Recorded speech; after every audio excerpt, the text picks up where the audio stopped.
Welcome to Haunted Talks, the official podcast of the Haunted Walk, offering ghost tours and paranormal adventures in Kingston, Ottawa, and Toronto, Ontario, and online experiences to anyone in this mortal realm. My name is Jim Dean.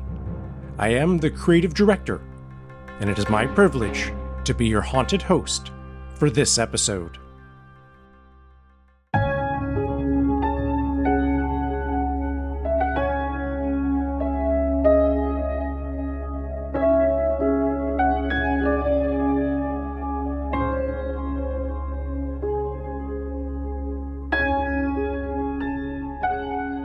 Why do people create hoaxes, tricking the unsuspecting public into believing tall tales about ghosts?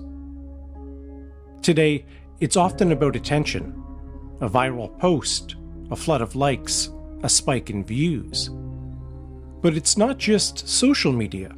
Traditional outlets have long tapped into the paranormal to stir up public interest. A good ghost story sells, even if completely made up. For others, hoaxes are a deliberate way to mock believers, acts of deception meant to humiliate those who dare to believe. And then, of course, there are the pranksters, mischief makers who can't resist the thrill of fooling the masses. But what happens when a hoax goes too far? When it leaves people genuinely afraid or even traumatized? It can shatter trust in sources we often rely on, the news media, celebrities, and even local businesses and institutions. When a story sounds just plausible enough, it forces us to question the line between truth and fiction. Here at Haunted Talks, we're proud to bring you stories grounded in evidence. Every tale we share has been thoroughly researched. Documents, credible eyewitness accounts, these are the foundations of our investigations. Longtime listeners know we don't shy away from questioning what has been reported, but we would never tell you a story without some kind of evidence to support it. Even on our ghost tours, what you hear are real events about real places and real experiences that people have had. Because the truth? We've learned it can be stranger and far scarier than fiction. But every now and then, we like to turn our attention to the tricksters, because sometimes the deceptions say as much about the paranormal world as the hauntings do themselves. In today's episode, we have a challenge for you. We'll be telling you 3 different stories, and it will be up to you, our listeners, to sniff out the hoaxes. All 3 of these stories happened to real people. People who at the time believed something otherworldly was at play. But 2 of the stories were actually deceptions, skillfully crafted by liars with their own devious intentions. The 3 incidents we'll recount to you today left deep impressions on the participants and eyewitnesses, many of whom were completely terrified and convinced that something unseen was to blame. As you listen, we invite you to decide for yourself which 2 stories are hoaxes. After this episode, you can submit your guesses at hauntedwalk.com/hoaxes. I'll also drop a link for that page in the show notes. For our next episode, we'll tell you the rest of the story and reveal the answers. I'm interested to see how many of you will be able to figure out the truth from the lies. Among everyone who enters, we'll do a draw for a free Haunted Talks t-shirt. One small request for our veteran ghost hunters: if you recognize these stories, please don't spoil the game for anyone else. So settle in, listen closely, and see if you can figure it out. But before we get to that, at its heart, everything we do is about storytelling. Like the tales in this episode, the stories we share have fascinated and frightened people for generations. What makes our tour special is that every story is backed by real history, first-hand accounts, and careful research told in the actual places where these events took place. Our guides are passionate storytellers who know how to bring the past to life. Whether you join us for a lantern-lit ghost tour or an immersive alone-in-the-dark investigation, you will experience an evening filled with history, mystery, and unforgettable chills. This summer, I'm recommending 3 of our hidden gems: Ghosts of the Village at Black Creek in Toronto, Tales from the Mausoleum at Beechwood Cemetery in Ottawa, and Ghosts of Queen's University in Kingston. If you live in or will be visiting those cities and you have not done those tours yet, put it on your summer to-do list. Don't forget, as a Haunted Talks listener, you can save 15% off most of your tour tickets by using the promo code Haunted Talks, all one word, Haunted Talks, at checkout. Plan your next spooky adventure and get your tickets today at hauntedwalk.com.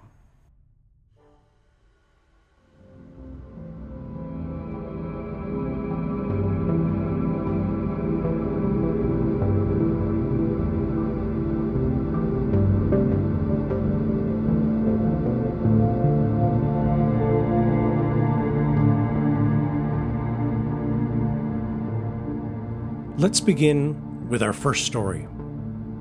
We set our scene in a charming small city nestled among rolling hills. It's summertime, and visitors are coming and going, drawn to the natural beauty of the surrounding countryside. The bustling main street and leafy residential avenues all have that folk song vibe. It's a picture-perfect community that many people dream about. The type of place where neighbors know your name and are perpetually friendly, but perhaps also a bit too curious at times. Gossip flows behind the polite smiles, and word gets around quickly. Tell one person in the morning, and by nightfall, the whole town knows. That's how all this started, one sultry summer day. It began innocently enough.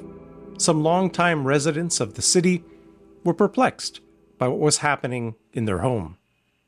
They described a very strange sound that was echoing through the residence at all hours of the day and night.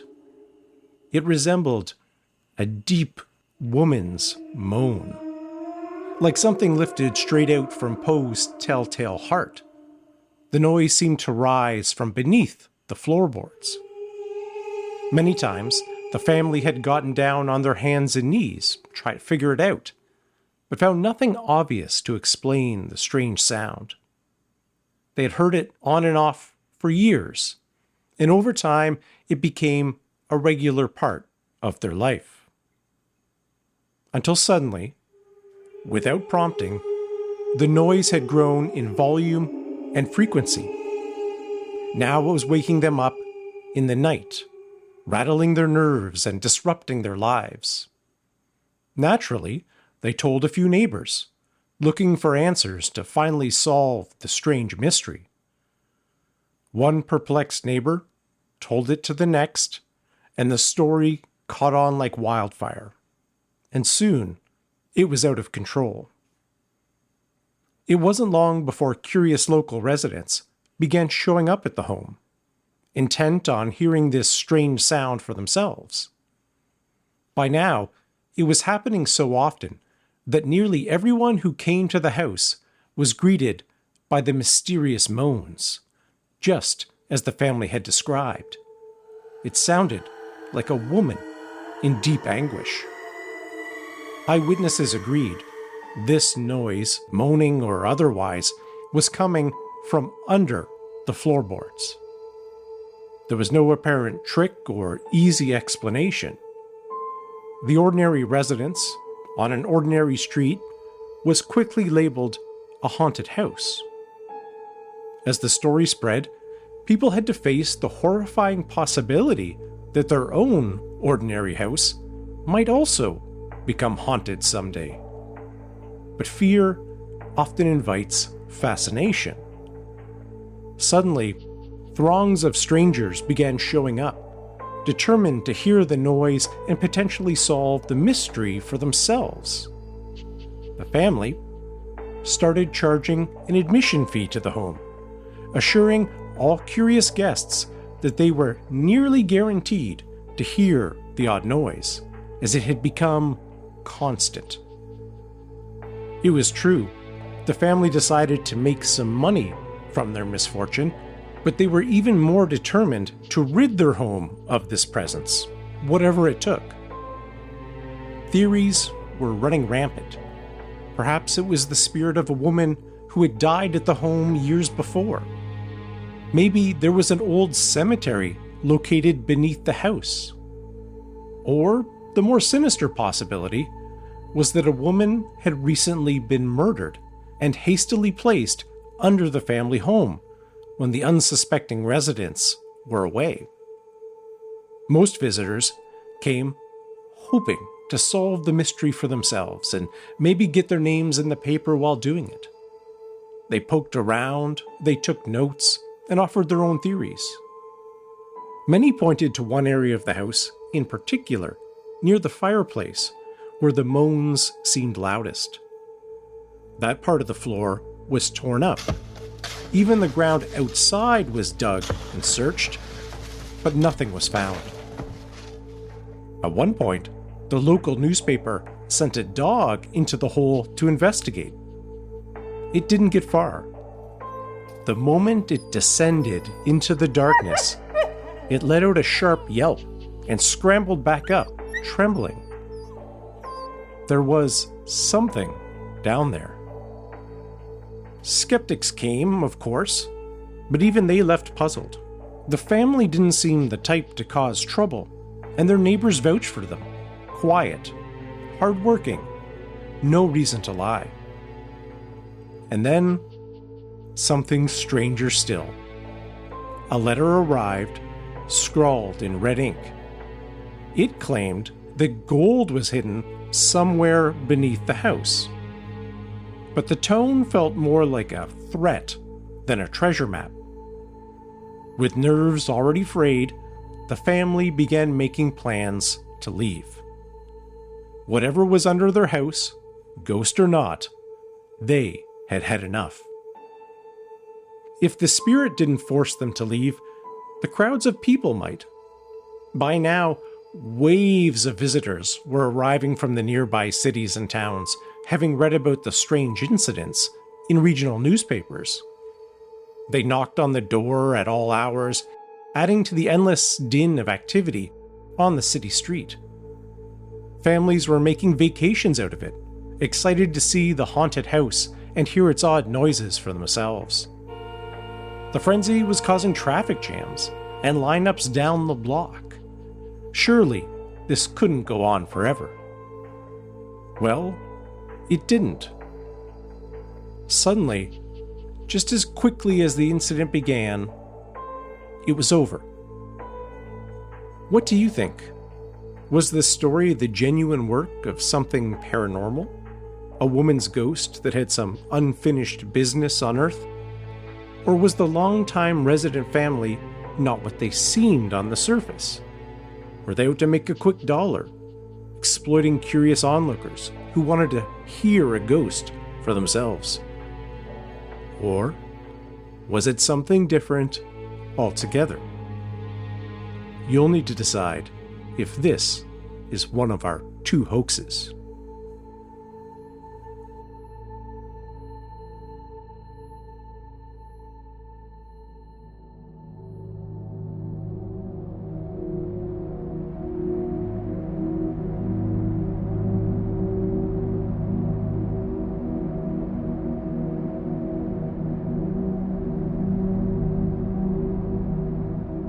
On to our next story. This one begins on the outskirts of a major city. The leaves are turning brilliant shades of red and gold. There's a crispness in the air as the season shifts toward fall. In a quiet suburb filled with young families, life moves along at an easy rhythm. School drop-offs, driving to work, dinner on the table, and early bedtimes. It's the kind of sleepy place where not much ever happens. And that is just how the people there like it. But behind closed doors, one family was experiencing something terrifying. Like our first story, this one was spread through the media, who are always on the hunt for a good mystery. A group of reporters heard about some strange incidents in a sleepy suburb. A poltergeist was apparently terrorizing a young family in their home, and at times, possessing them. Most of the activity seemed to center around one location, under the stairs. It was too good a story to ignore, so a news crew was hastily assembled and a meeting was arranged. During the initial interview, it was clear that the family was terrified, and everyone could feel a heavy presence in the once welcoming home.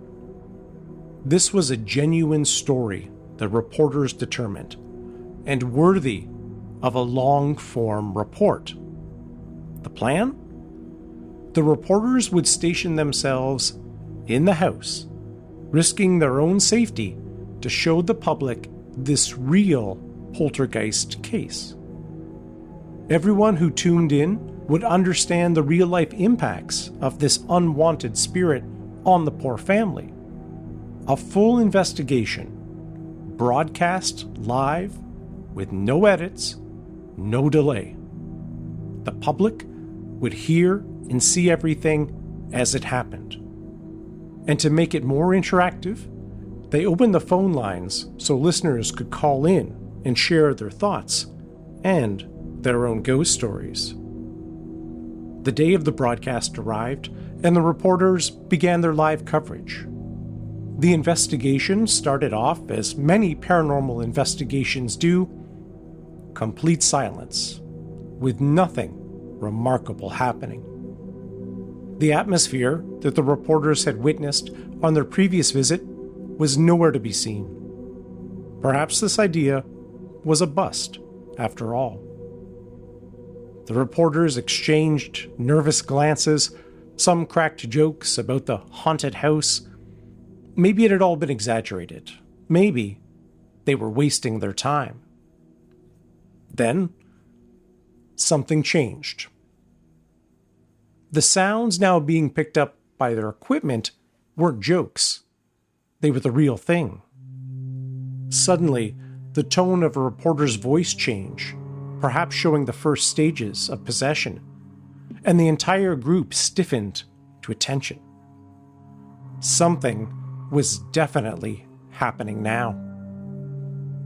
As the sounds ramped up, you could hear the fear in the reporters' voices, but they kept recording and transmitting their experiences live. They weren't passing up this opportunity to show the public what a haunting, what a poltergeist was like. As the events in the home continued to crescendo, the public phone lines were opened and people were invited to call into the show. It was an innovative concept, and the phone lines were soon jammed with people eager to share their own ghostly tales on a live broadcast. As the incidents in the home continued to ramp up, callers openly wondered if the telling of ghost stories was somehow adding fuel to the fire of what was happening in the home. A few locals got through and relayed their own stories of the possessed residence where the investigation was happening. Apparently, it was a well-known haunted site. The stories that neighbors shared live were full of tantalizing details. People openly speculated about who the deranged spirit could be. Was it a local boogeyman who preyed on the most vulnerable? Was it the spirit of someone suffering in the afterlife after a terrible death? Or was it something much older and far more sinister? The poltergeist's identity was slowly pieced together as the broadcast continues. The reporters fielding more calls and entertaining other theories, all while being distracted by the things happening around them. And then, the activity hit an unexpected peak. The tone of the call-ins had shifted, and the energy in the home was now much darker. People were calling in a frenzy. They were experiencing paranormal activity in their own homes, sometimes miles away. Some of these callers were ominously cut off mid-sentence. Had this whole investigation accidentally unleashed something? As the live broadcast continued, a mirror fell to the floor and shattered in pieces, injuring one of the reporters. At that point, the broadcast descended into chaos, and with the phone lines still jammed and fear growing by the minute, the crew was pulled from the home before their scheduled sign-off. This shocked group of professionals could not explain what was happening, other than something very unusual was going on inside that home. So what do you think? Was this a real haunting? A vengeful spirit making itself known? Or was it something else? An elaborate deception designed to trick the reporters and an entire community in real time? You'll have to decide if this is one of our hoaxes.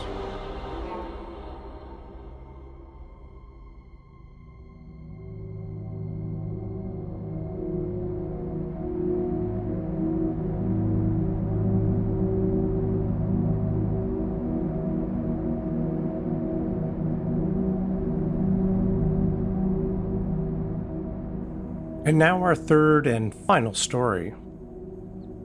This one takes place in a picturesque district overlooking an iconic riverscape.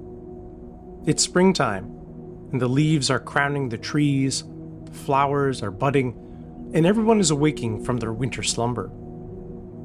Life is good, and times are especially promising. This lively place is experiencing a burst of prosperity. Harder times are behind them, and residents feel a blush of optimism heading into a new decade.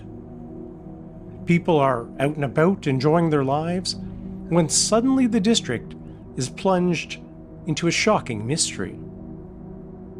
The events unfolded just over a few months, but it's hard to say when they truly began. After all, as we know, not everyone comes forward when something strange happens. The first reported sighting came from two respected members of the community. One night, as they passed the local cemetery, they encountered something chilling. A woman drifting across their path.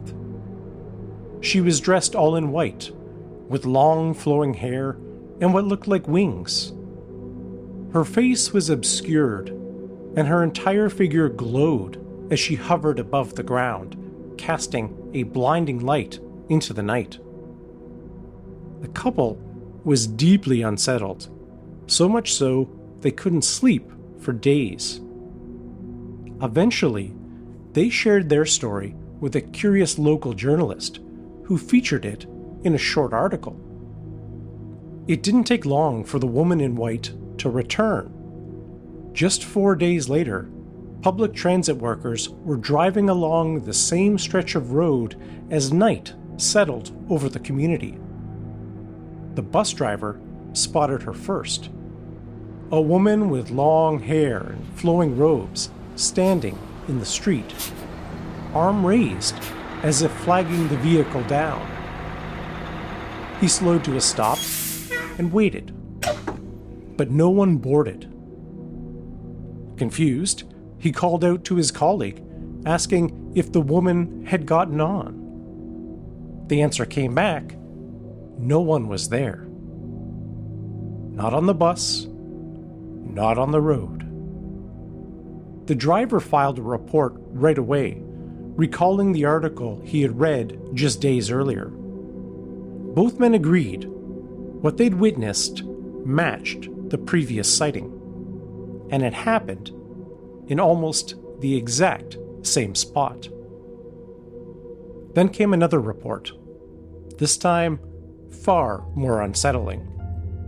According to the local press, a group of residents had been driven from their home in the middle of the night after being stalked by a mysterious figure in white.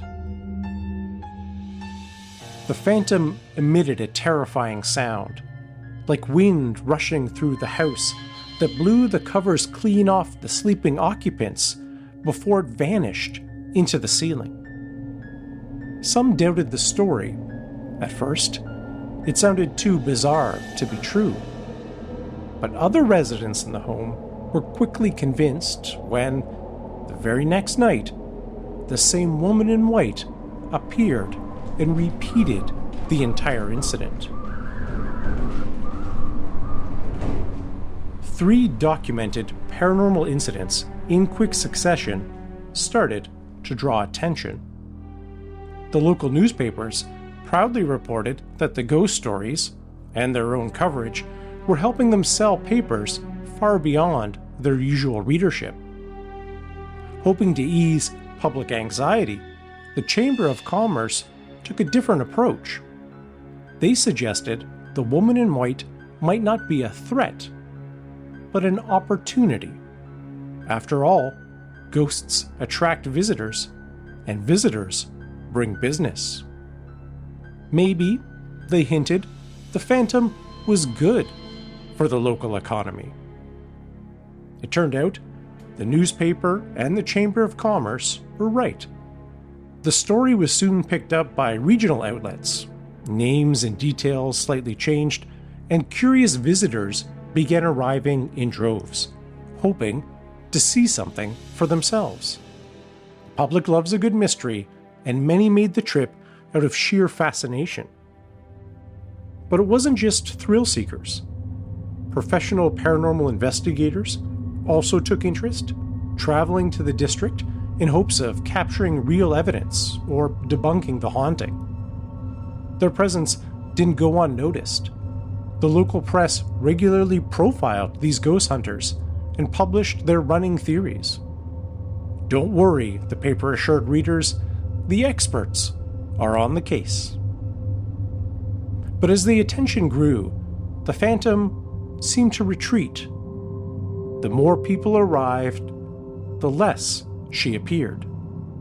The woman in white, it seemed, had developed a sudden case of stage fright.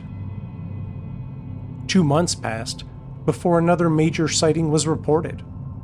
It happened on a warm summer evening, the kind of night that draws people outdoors. Among the many enjoying the weather was a local police officer. That's when it happened. Several startled onlookers pointed toward the local school, where they saw a white-robed figure hovering just above the ground. She appeared to have wings, and her gown seemed to glow in the fading light. A few witnesses rushed toward her, trying to grasp the flowing fabric, but their hands met only air. That same night, a nearby residence was awoken by a tapping on their window. When they looked out, they saw the same floating figure.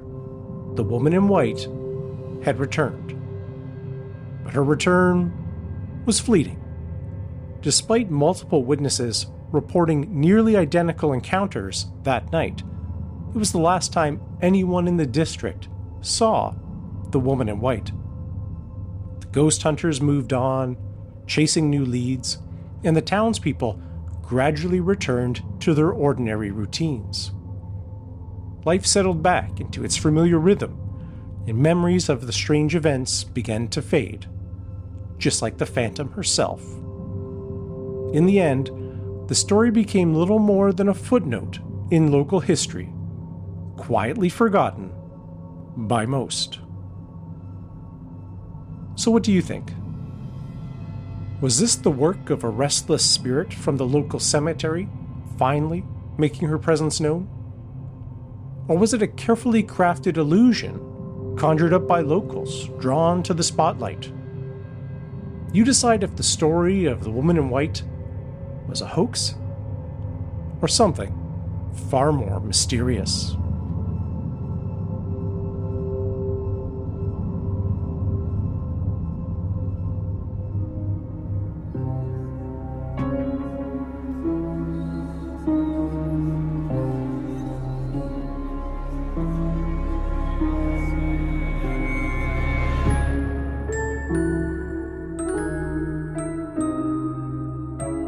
And there you have it. 3 chilling tales, all based on real events experienced by real people, but 2 of them were clever hoaxes, spun by those with hidden motives. Now, it's your turn to decide. Go to hauntedwalk.com/hoaxes to make your selections, and everyone who submits an answer has a chance to win a Haunted Talks t-shirt. To recap those choices, was it the haunted house where the moans echoed from beneath the floorboards? The live broadcast where a poltergeist seemed to leap from one home to the next? Or the glowing woman in white drifting silently through the riverfront town? 2 are fabrications, which means 1 is real. Cast your vote, and in 2 weeks, during our next episode, we'll reveal the truth. Behind these stories lie strange motives and unexpected twists. You are not gonna want to miss it.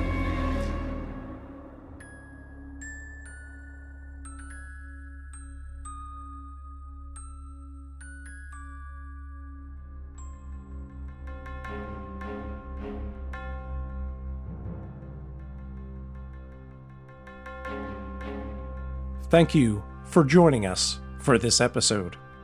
To enter our Spot the Hoax contest, please go to hauntedwalk.com/hoaxes. For information about any of our ghost tours or paranormal adventures running this summer in Kingston, Ottawa, and Toronto, please visit our website, hauntedwalk.com. If you're enjoying the episodes, we'd like to encourage you to follow the show wherever you listen and leave a rating and review so that we can read them there. We're always curious about what you think.